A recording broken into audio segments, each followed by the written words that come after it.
मेरे प्यारे भाइयों और बहनों, आज हम इस्लाम की तारीख के एक ऐसे वाक़ये का बयान सुनेंगे जो सिर्फ जंग नहीं बल्कि पूरी उम्मत के लिए जिंदा नसीहत है। यह वाक़या है जंग उहद का, जिसने हमें यह सिखाया कि नुसरत सिर्फ तादाद या हथियार से नहीं बल्कि इताअत रसूल, सब्र और तकवा से आती है। यह जंग 3 हिजरी में मदीना मुनव्वरा के करीब पहाड़े उहद के दामन में पेश आई। जंग बद्र में कुफ्फारे मक्का को जबरदस्त शिकस्त हुई थी। उनके बड़े बड़े सरदार मारे गए थे और उनके दिलों में इंतकाम की आग भड़क रही थी।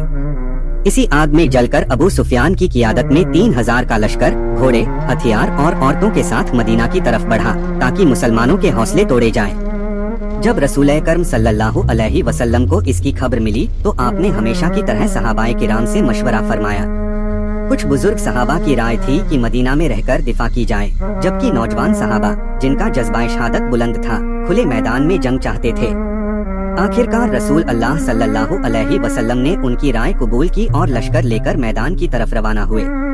मुसलमानों की तादाद 1000 थी, मगर रास्ते में ही मुनाफिकों का सरदार अब्दुल्लाह बिन उबय अपने 300 साथियों को लेकर वापस लौट गया। यह ईमान का इम्तिहान था। अब रसूल करम सल्लल्लाहु अलैहि वसल्लम के साथ सिर्फ 700 सच्चे मोमिन रह गए, लेकिन उनके दिल अल्लाह पर यकीन से भरे हुए थे। रसूल खुदा ने जंग की शानदार हिकमत अमली बनाई।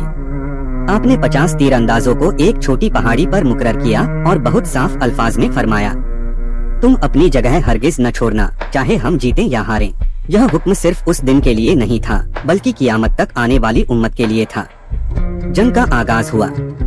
शुरुआती मरहले में अल्लाह ताला की मदद से मुसलमान गालिब आने लगे। कुफ्फारे मक्का के कदम उखड़ गए, वे भागने लगे और मैदान में माले गनीमत बिखर गया। ऐसा लगने लगा जैसे फतह मुकम्मल हो चुकी है। लेकिन उसी वक्त एक नाजुक लम्हा आया। कुछ तीरंदाजों ने यह समझ लिया कि जंग खत्म हो गई है। उन्होंने